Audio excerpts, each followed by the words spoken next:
So, okay, here we are again. Hello everyone, good evening.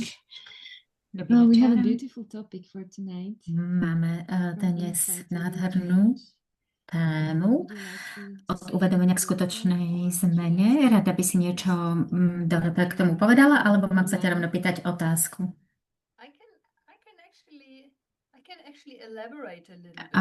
Môžem o tom niečo povedať, ako táto otázka vznikla, alebo táto téma, pretože ja som prednášala o niečom a jeden z poslucháčov sa neustále pýtal na také vedomosti.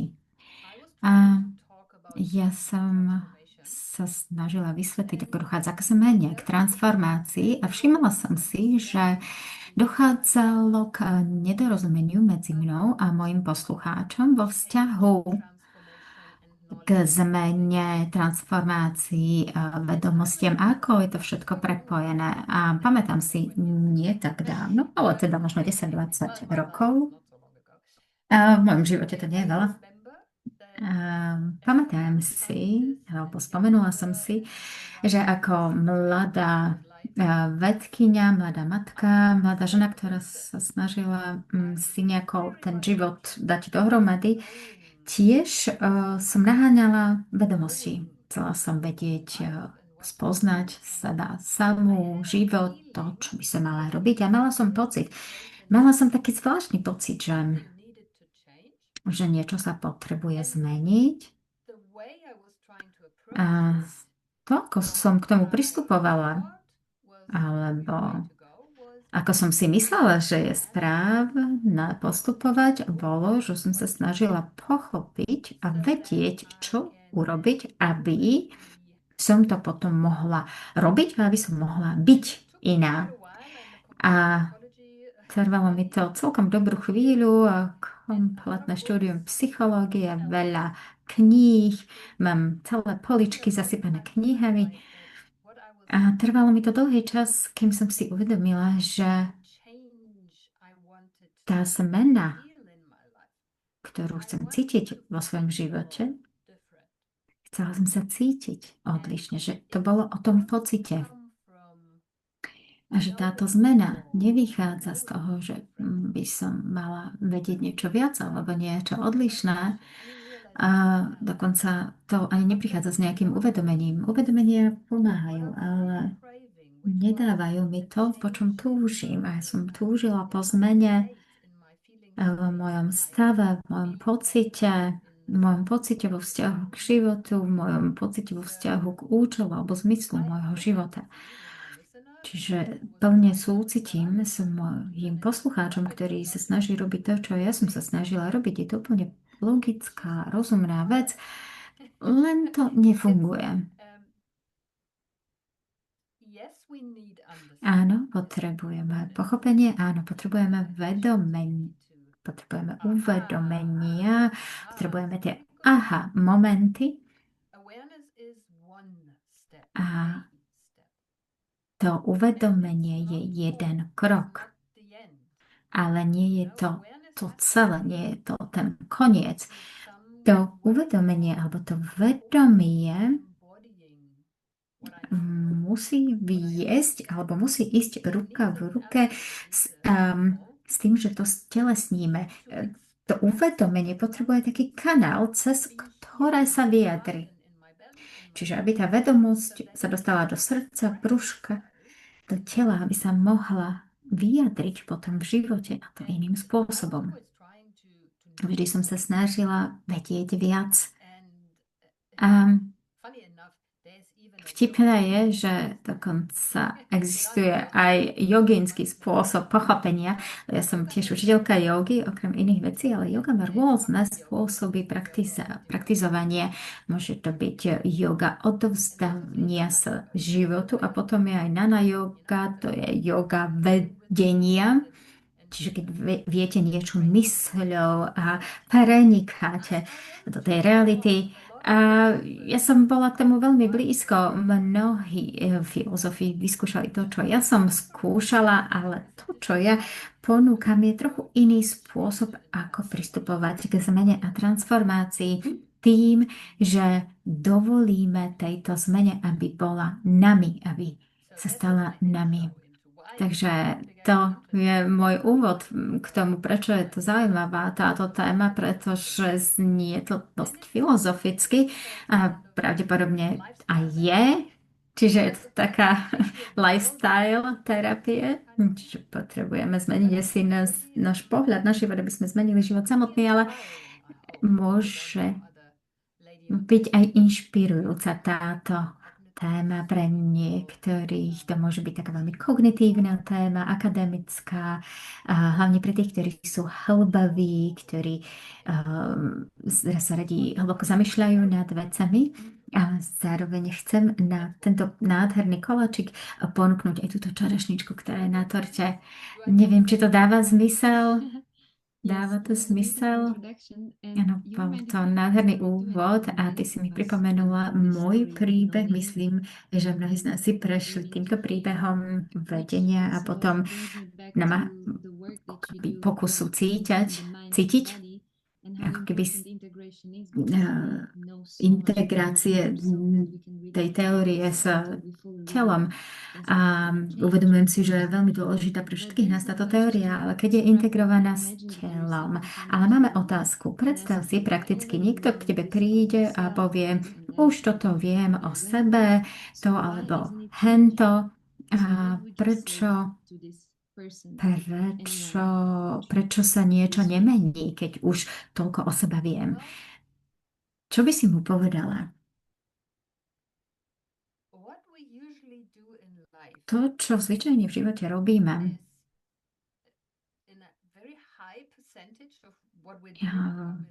veľké percento toho, ako žijeme, náš život je to, že ho žijeme na autopilote. Naše zvyky, naše vzorce, a oni ticho a na pozadí riadia náš život. A tieto zvyky a vzorce nie sú iba o tom, ako vstávam každé ráno, ako sa sprchujem, ako si čistím zuby a ako si dám raňajky a ako potom mi prebehne celý deň, ale to je jedna stránka našich zvykov. Ale máme ešte aj také hlbšie zvykové vzorce, ktoré sú našimi mentálnymi vzorcami, ale aj v pociťovaní. Máme aj určité preferencie v preciťovaní, máme emocionálne vzorce a takisto máme aj behaviorálne vzorce.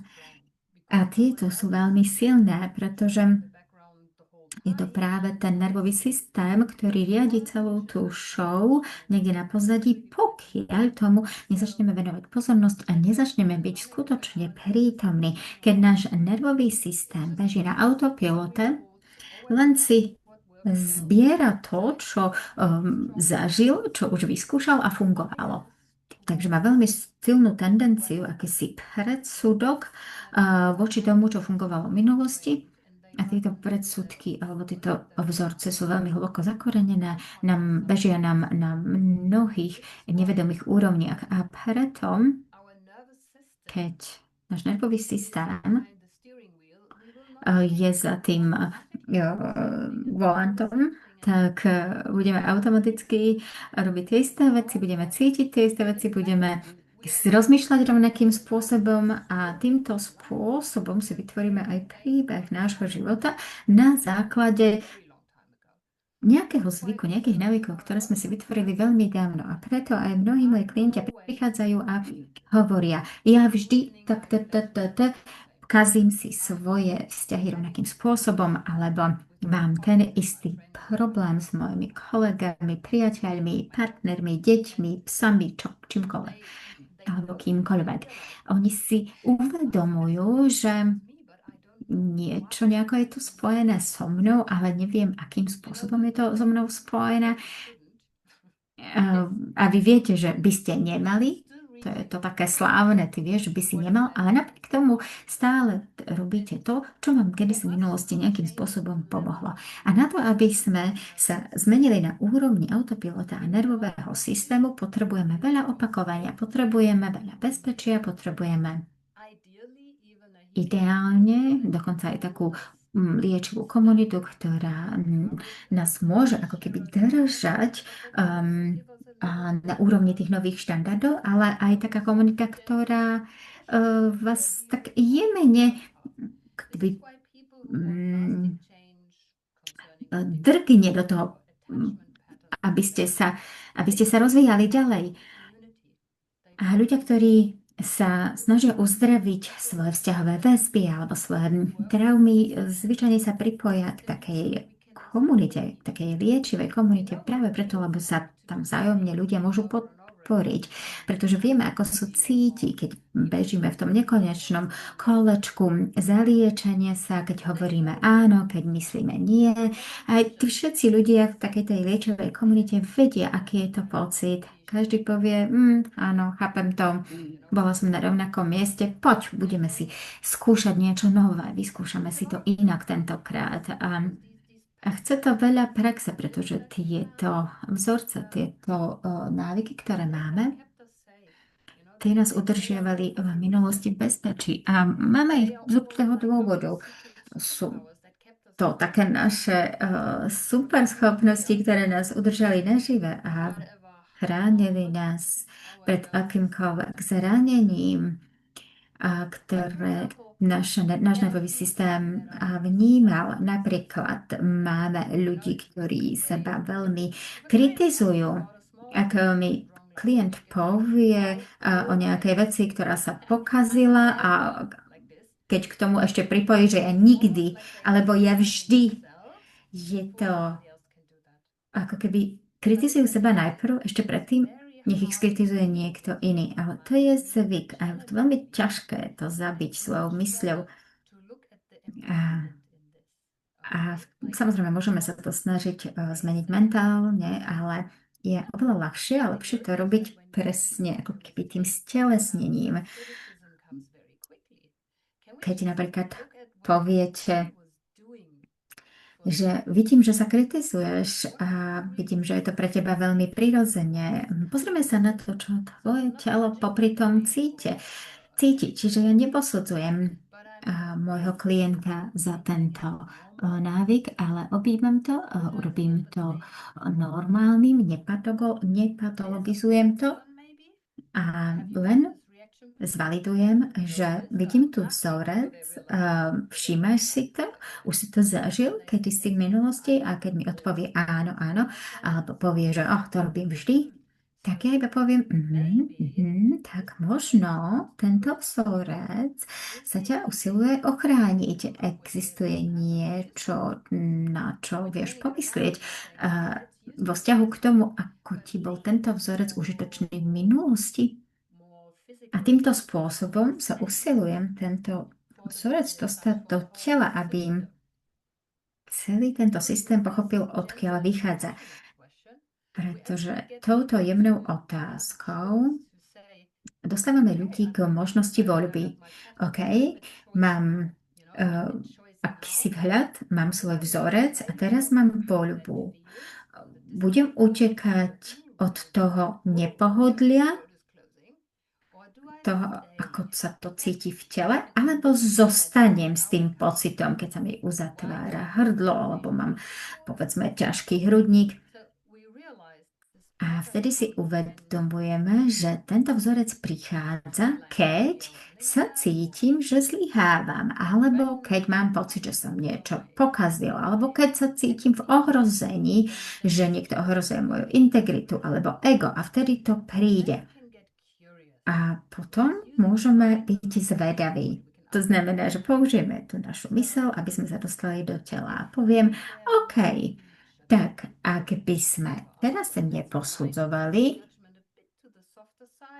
aj keď sa nám to nevždy podarí, dajme teraz trošku to posudzovanie nabok, skúsme sa zvedavo opýtať, aká je tu možnosť, že tento vzorec je pre teba aj užitočný. Bol tento vzorec užitočný pre teba v minulosti.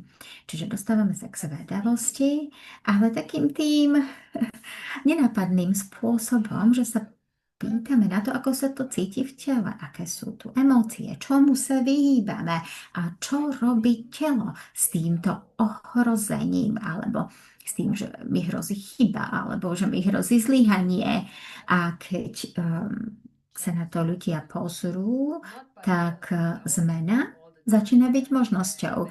Nie tým, že začnú sa ešte viac bičovať a začnú si hovoriť, ja to robím furt, zlé, dievča, ale uvedomia si, že existuje dôvod na to, prečo to robia a že zrazu mám možnosť voľby. Áno, cítim sa v ohrození, keď povedzme, mi hrozí chyba, ale zároveň mám možnosť voľby teraz tu sedieť s mojou terapeutkou, predýchať to a pokiaľ toto nie je k dispozícii, pretože je to príliš také ohrozujúce, možno sa vieme zregulovať sami tým, že svoju pozornosť napríklad prenesieme na niečo iné. Čiže existujú rôzne spôsoby, akými sa môžeme pozrieť na tieto vzorce. A ja mám tendenciu rozprávať alebo odpovedať na otázky veľmi dlhým spôsobom. Takže skús sa opýtať možno aj ďalšie otázky. A mne sa tvoja odpoveď páčila. A hlavne kvôli tomu, že aj ja som kedysi chcela vedieť mojou mysľou a zároveň som si uvedomila, že musíme prevziať zodpovednosť. A myslela som si, že ja som už na sebe toľko pracovala a išla som na rôzne semináre a tlačila som na sebe, aby som sa zmenila. Ale to, čo si hovorila o súcite a aby sme boli statoční a boli zraniteľní. Nie každý je toho schopný. A to všetko, čo si povedala, mi dáva zmysel, pretože je našou prácou, aby sme prevzali zodpovednosť za svoj život a rozhodli sa, či chceme žiť v zmysle alebo z tela. A ďalšia otázka, ktorú som sa chcela opýtať, už si sa aj trochu dotkla. Čo sa musí udiať vo vnútri človeka, aby sa zmena stala skutočnou? Čo sa musí udiať vo vnútri človeka?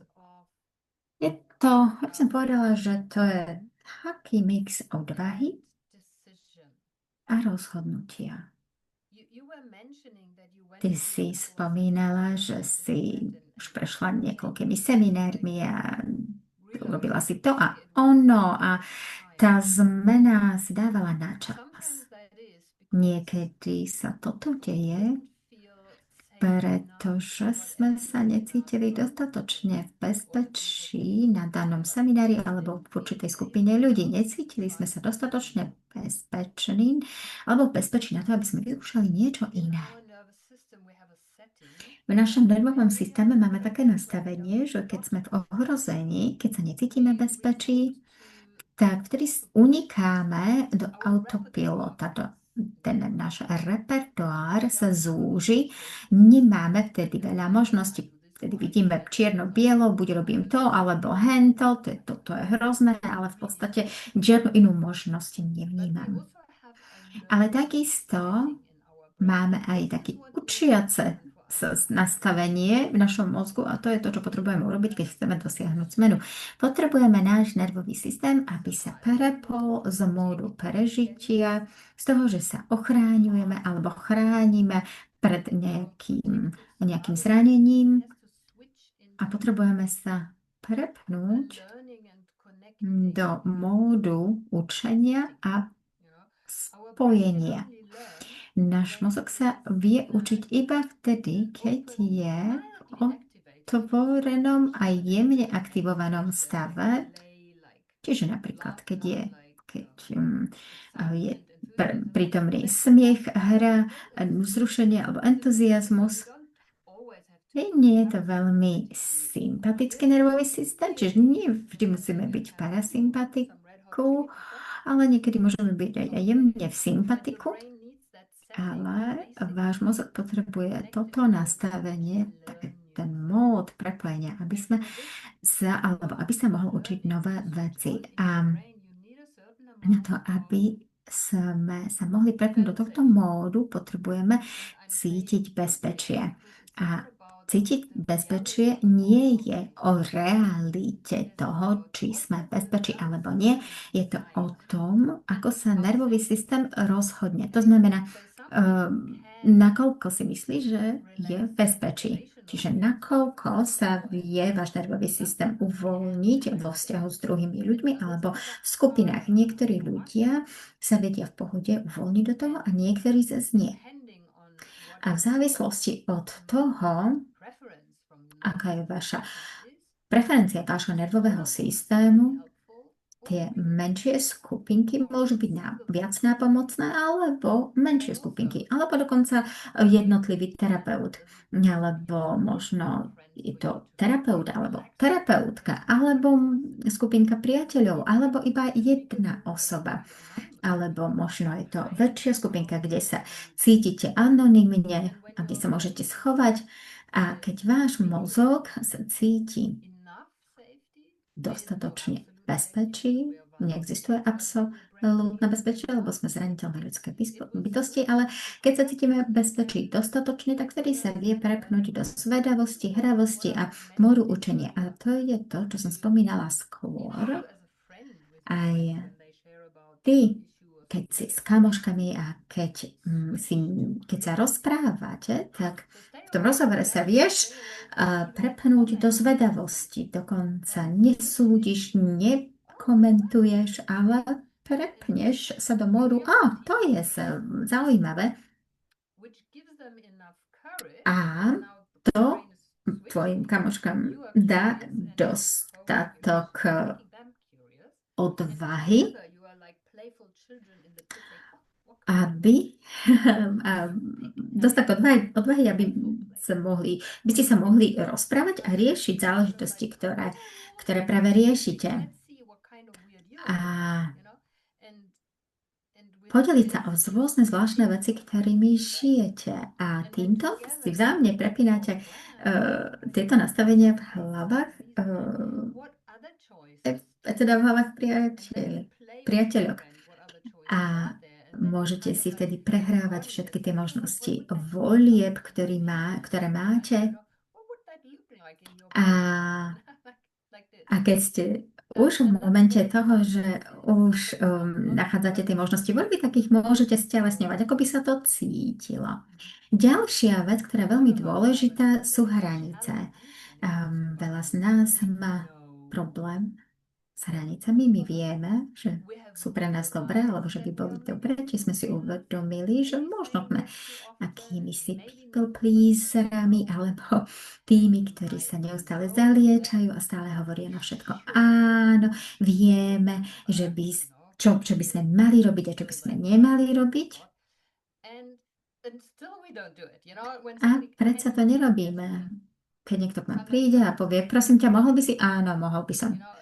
Dokonca o polnoci niekto, keď prekročí naše hranice, neurobíme s tým nič.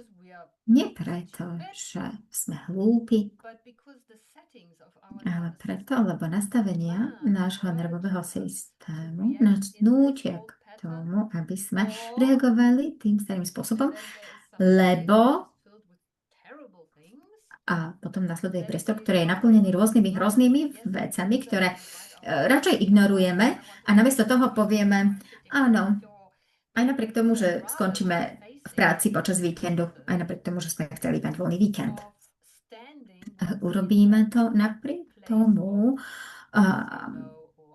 že vieme, že by sme to nemali, lebo nechceme čeliť tomu diskomfortu. My si vytvárame naše vlastné ohrozenia, ale keď máš dobrú kamošku, tak sa môžeš s ňou posadiť a povedať, vidím, že máš dosť silnú reakciu na toto. Je to pre teba asi veľmi dôležité. Ak je to pre teba príliš veľa, príliš moc, tak môžeme sa poobzerať okolo, môžeme sa vzájomne zregulovať práve cez to, že sa poobzeráme okolo seba a nájdeme nejaké bezpečné body, o ktoré sa vieme ukotviť. Alebo môžeme kamoške povedať, vidím, že máš silnú reakciu. Čo teraz cítiš? Čo robí tvoje telo? Povieš mi viac? Čiže je to zvedavosť. Prosím, môžeš mi povedať viac? A potom tvoja kamoška a možno pripustí. O, je to hrozné, mám také stlačené hrdlo a potím sa. Je to také fakt divné. A viem, že je to divné. A ty ako kamoška, ktorá podobný vzorec pozná, tak môžeš povedať, ja to poznám. A možno spolu môžeme chvíľu sedieť s týmto pocitom a to zmení toto nastavenie vo vašom mozgu. Lebo to, čo bolo také prázdno rôznych ohrozujúcich možností, to sa tou zvedavosťou a to koreguláciou stáva prístupným. Čiže keď tvoja kámoška začne cítiť to, čo cíti v tom prázdne, tak už od toho potom nemusí utekať. A samozrejme, mozog miluje uvedomenia a povie, pozri sa, to vlastne ani není až také strašné. A potom povie, možno tento trik aj funguje. Ale potom potrebujeme toto opakovať a preto na seminároch opakujeme veci.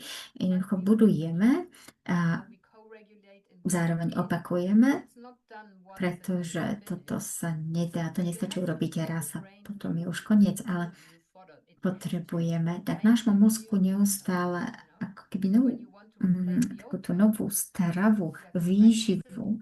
A keď chceme nahradiť starý vzorec, tak potrebujeme to skúšať opakovane. Najlepšie je to skúšať s malou skupinkou ľudí, ako rodina napríklad, pretože náš nervový systém nie je vytvorený na to, aby bol ako taký opustený ostrov, je stvorený pre malé kmene alebo väčšie rodiny.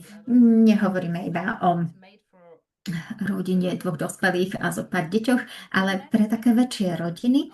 A v takomto nastavení náš mozog sa učí a spája. Preto, alebo takto vyrastajú bábätka. Oni vlastne iba kopírujú tých dospelých a zrkadlia ich nervový systém. Čiže ak chceme naučiť náš nervový systém nové triky, nájdete si skupinky dospelých so zdravým nervovým systémom a učíme sa tým, že sa vzájomne ovplyvňujeme. A to je to, čo robíme na seminároch. Máme tam trénerov a tréneri vedia, ako regulovať svoj nervový systém a zároveň zostať otvorený a spojený, uzemnený, pokojný. A môžu ísť do nabudenia a potom zase do pokoja. A s takýmto regulovaným nervovým systémom držia všetkých ostatných v objatí prepojenia, zmeny, veľmi fyzicky z perspektívy nervového systému. Niekedy žartujem a hovorím, že ja som to iba taký klaun, ktorý je tu vpredu a všetkých vás rozptýľujem. Ale sú to práve tí tréneri, ktorí dávajú priestor účastníkom, aby mohli zažiť to bezpečie a zregulované miesto, aby ich nervové systémy, ktoré tam prišli, aby zistili, že môžeme to robiť inak. Môžeme sa zmeniť, ale znútra. Preto zvedavosť, trochu odvahy a veľa bezpečia a nejaké to spojenie sú tie ingrediencie pre ľudí, ktorí chcú skutočnú zmenu.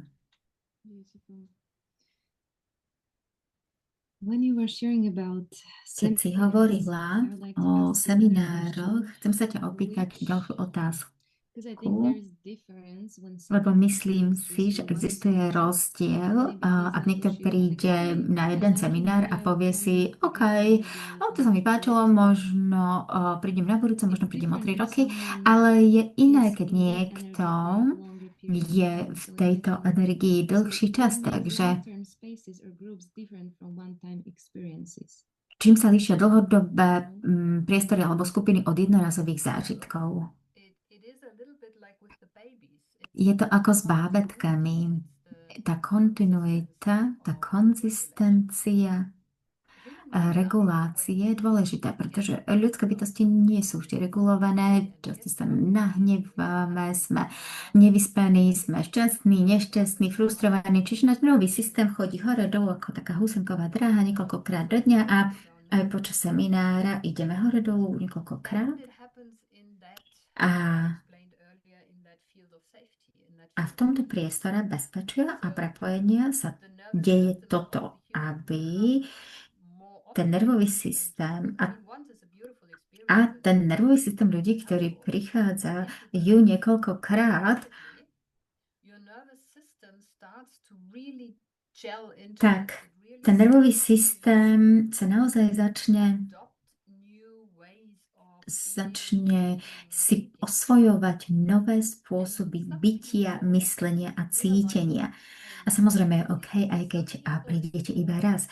A niektorí ľudia si to uvedomia hneď na začiatku a pre niektorých je to skôr taká postupná zmena. A niektorí ľudia si po niekoľkých seminároch uvedomia, že ja už sa tak kruto nesúdim ako predtým, alebo správajú sa k sebe inak. Alebo zažijú niečo iné. A keď prídu naspäť na seminár, tak je to ako keby ste stretli rodinu. Že ako keby ste stretli svojich ujov, tety a celú rozšírenú rodinu. A v našich pôvodných rodinách je to niekedy ťažké. Niekedy je ťažké prirodzene sa a autenticky meniť, pretože tie naše pôvodné rodiny nás držia v tých starých štandardoch. Čiže aj napriek tomu, že vám prajú to najlepšie, tie vaše rodiny, a želajú vám, aby ste prestali so zaliečaním alebo s rôznymi závislostiami, aby ste si boli schopní nastavovať hranice a tak ďalej, by ste boli schopní odísť z nejakých toxických vzťahov. Čiže aj keď vám želajú to najlepšie, tak je to trošku ťažké sa zmeniť iba tak. Čiže ak chcete prestať fajčiť, jednoducho prestaňte. Už ste počuli, keď vám niekto povedal, že Bože, len sa uvoľní. Alebo keď yoga učiteľ vám povie, otvor svoje čakry, alebo otvor svoje srdce. A ako? A to ako je to, čo neviete pochopiť. Vtedy to musíte cítiť, vtedy to musíte stelesniť. Potrebujete v tom byť na to, aby sa to pre vás stalo skutočným. Jednoduchý príklad. Bosk. Mladí ľudia, ich zaujíma, ako sa boskávať. Aký je to pocit. Môžete to niekomu vysvetliť? Ako sa to cíti? Potrebujete dva mäkké tkanivá, aby sa dotkli jedno druhého a potom to a hento a tamto. Nemôžete to úplne vysvetliť. Nie je to možné, ale je veľmi možné to zažiť. Len to skúmať a zároveň stelesniť to samozrejme konsenzuálnym spôsobom. Existujú veci, ktoré neviete vysvetliť, ktoré je treba iba zažiť. A ak sa rozprávame o zmene takýchto hlboko vrytých vzorcov, potrebujete zažiť niečo nové. Ak chcete pustiť vzorce závislosti, aj keď iba hovoríme o závislosti toho, že hovoríme áno, alebo že sa zaliečame druhým, alebo že neustále ochraňujeme niekoho, alebo snažíme sa robiť ľudí šťastnými. Ak chcete zmeniť toto, potrebujete zistiť, od čoho vás tento vzorec chráni, od akého pocitu, čo je naozaj v jadre. Nie v zmysle toho, že prečo, a keď to pochopím, tak potom neviem čo. Potrebujem vedieť to, čo robí moje telo, keď sa toto deje. Keď máme chronických zaliečavačov, to znamená tých, ktorí neustále hovoria áno, ktorí sú milí, dobrúčky a tak ďalej, tak potrebujeme vedieť, od čoho ich to áno chráni. A niekedy my ako kámoši takýchto ľudí potrebujeme povedať, že nie, povedz mi nie. Alebo takže tým, že druhého budete podporovať v tých starých vzorcoch, tak to nebude pomáhať. Keď vám kamoš povie, že bože, ja som taký idiot, tak mu nepomôže, keď mu poviete, že nie, nie si, lebo vás bude presviečať o tom, že je. Ale to, čo pomáha, prepnite sa do zvedavosti, do prepojenia a do možnosti voľby. OK. Páči sa ti tento pocit? OK. Nepáči sa ti tento pocit? Možno je tu alternatíva. Možno sa pozrieme na to, ako sa to cíti v tele. A niekedy možno stačí zmeniť postoj, ale niekedy možno musíme zmeniť aj okolnosti.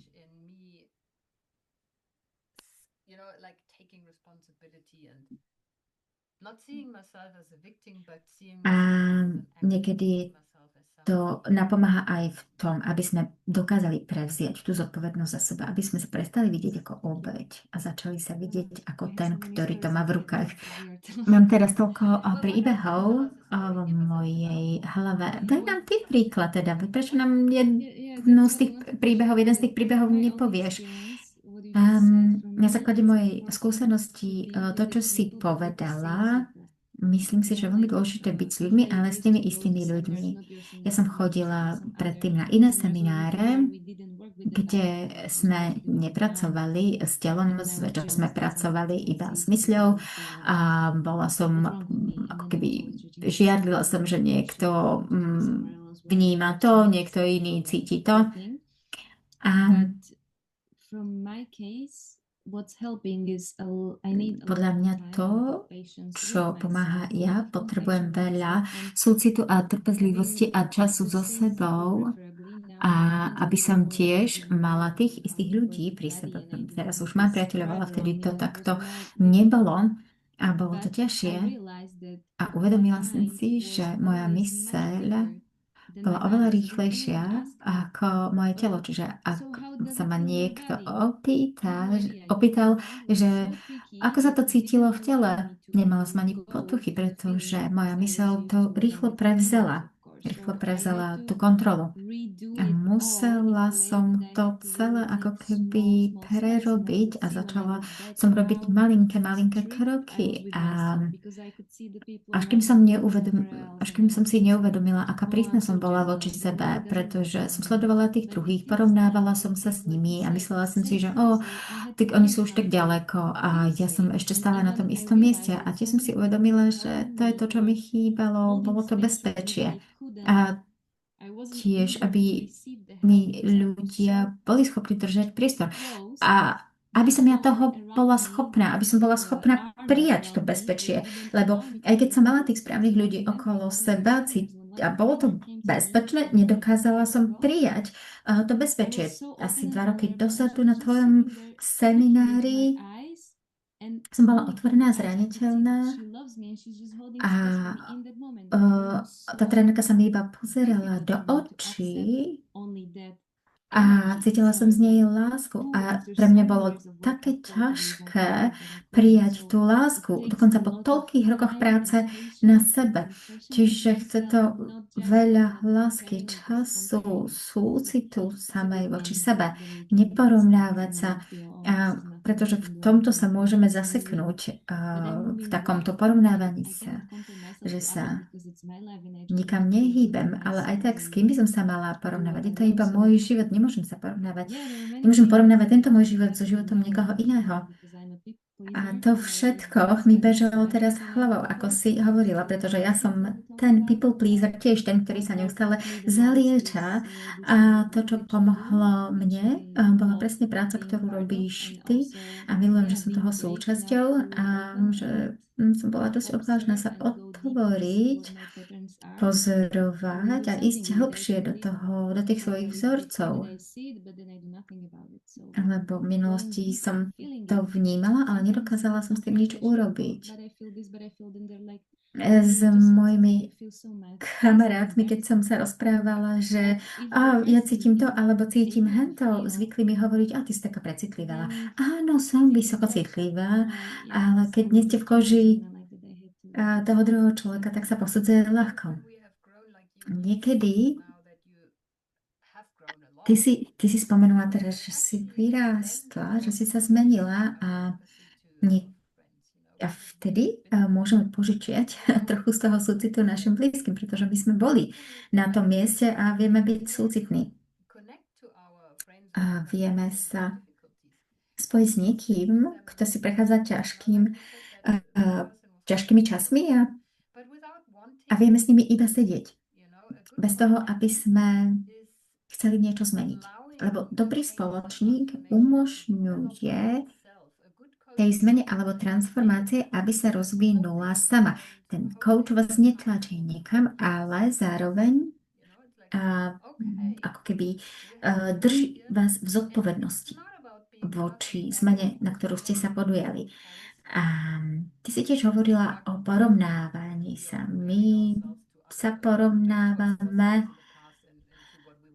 sa s druhými a porovnávame sa s našimi mladšími verziami a zväčša sme k sebe takí drsní, sme drsnejší k sebe ako k tým druhým.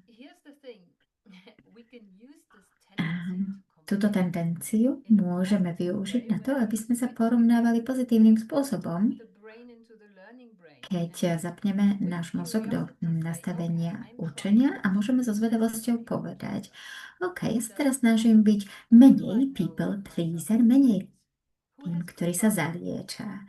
Tak ktorý z mojich kámošov má také dobré hranice?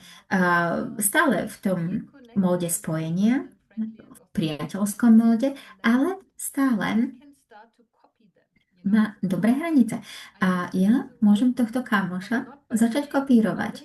Ale nie tým, že začnem hovoriť, on je taký skvelý a ja som taká hrozná. Ale môžem sa pozrieť na toho kamoša a povedať, tak tento má niečo, čo ja chcem a toto budem modelovať. A budem to cítiť cez svoj nervový systém. A to je to, ako sa učia bábätka. Bábätka sú so svojou rodinou a oni pozorujú. A to je niečo, čo môžeme kultivovať. Ale keď sa neustále udržiavame v tej obrane a v tom uzavretí a v tom seba posudzovaní, rigidite a drsnosti a zahambení, tak vtedy zostávame v tých našich starých vzorcoch. Ale môžeme sa prepnúť do módu zvedavosti. A toto je zaujímavé, lebo vždy sa musím najprv k sebe prepojiť. Čiže nielen zvedavosť, ale aj spojenie. Spojenie so sebou a spojenie s druhými. A začnem vždy tým, že som priateľská a prepojená sama so sebou. A samozrejme na začiatku je to veľmi ťažké, lebo máme v hlave všetky tie mala by som, nemala by som, nesmiem, musím. Ale ak by sme si mohli požičať lásku a súcit našich kamošov voči nám, tak to by mohlo pomôcť nám dodať odvahu. Naši kámoši, tí skutoční kámoši nám nebudú hovoriť, že nevadí, však ako to prejde, alebo niečo, ale skôr povedia, toto muselo byť ťažké. Čo keby sme to skúsili znovu? Dobre, pustíme sa do toho. To dáme. Takže môžeme si aj od nich požičať trošku súcitu, trošku odvahy a takisto aj možno trošku tej možnosti voľby, ktorú oni pociťujú a majú a my ešte zatiaľ nie.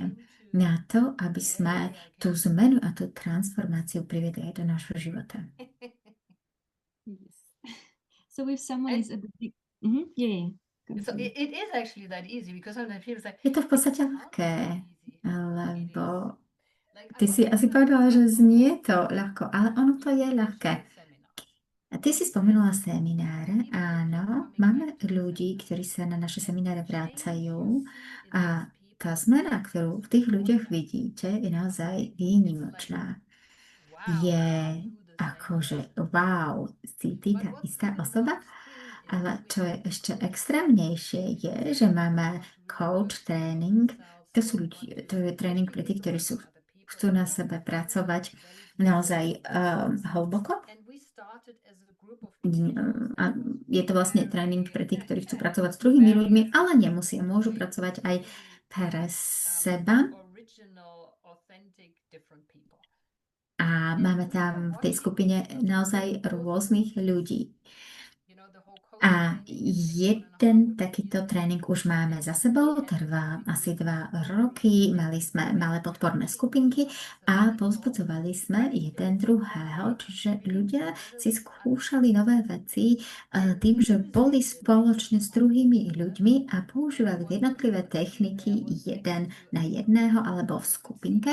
A to, čo sme vnímali, boli naozaj radikálne zmeny bez rigidity, bez nejakých trstných programov, iba tým, že zažívali úplne normálne a ľudské prostredie a podporu svojej skupinky a vedeli, že tá skupinka ho podporí bez ohľadu na čokoľvek.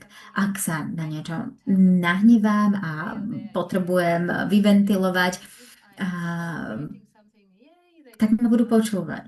A keď niečo oslavujem, tak ma budú podporovať. A ak sa cítim ako obeť a príliš sa zamotám do svojho príbehu, tak mi jemne poklepú po pleci a povedia ahoj, halo, ja som tu.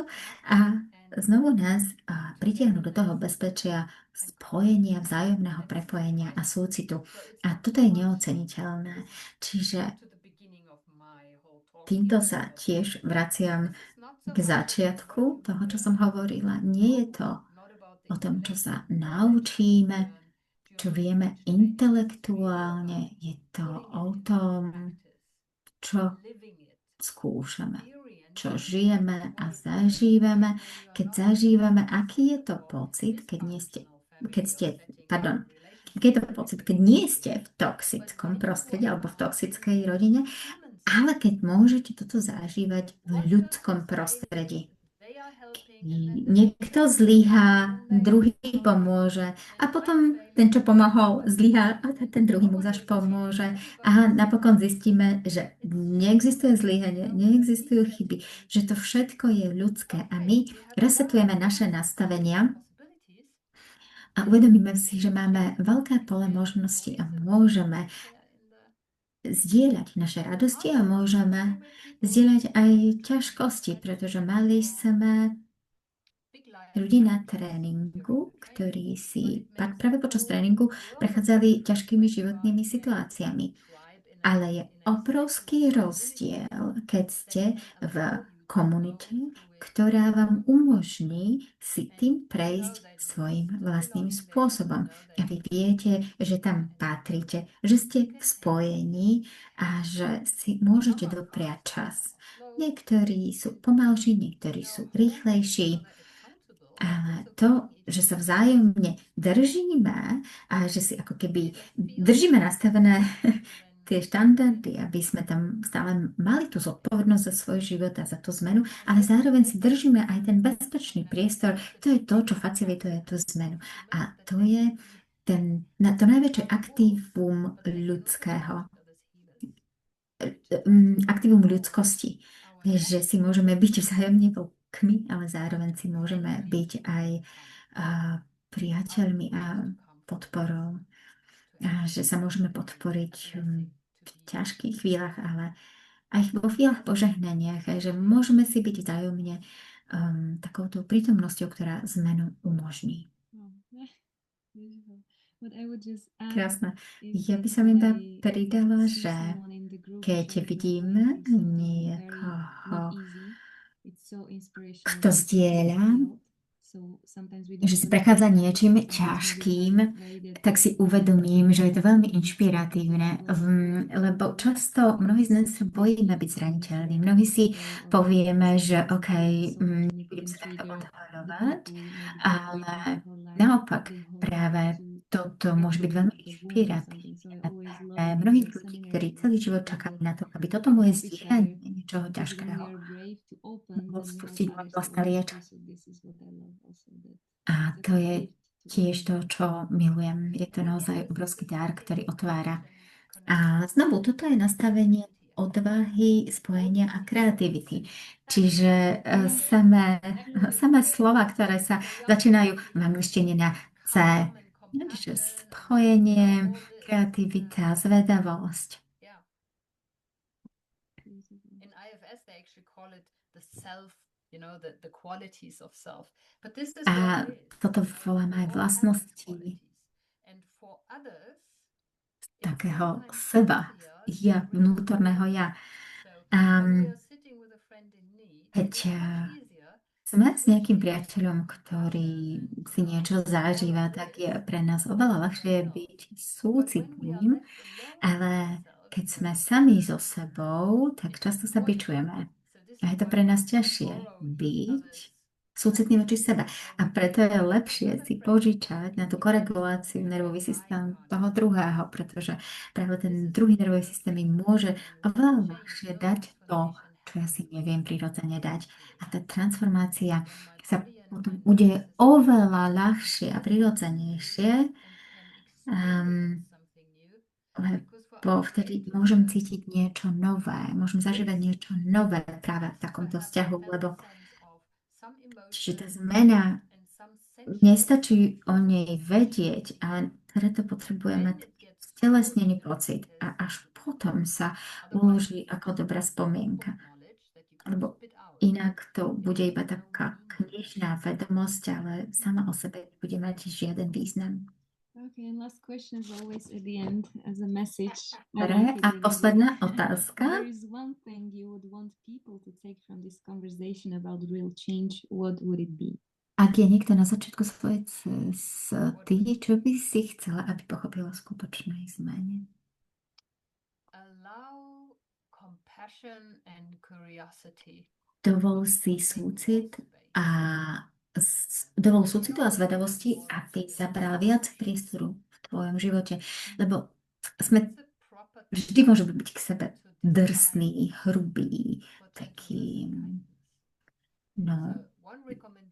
aj taký zlý.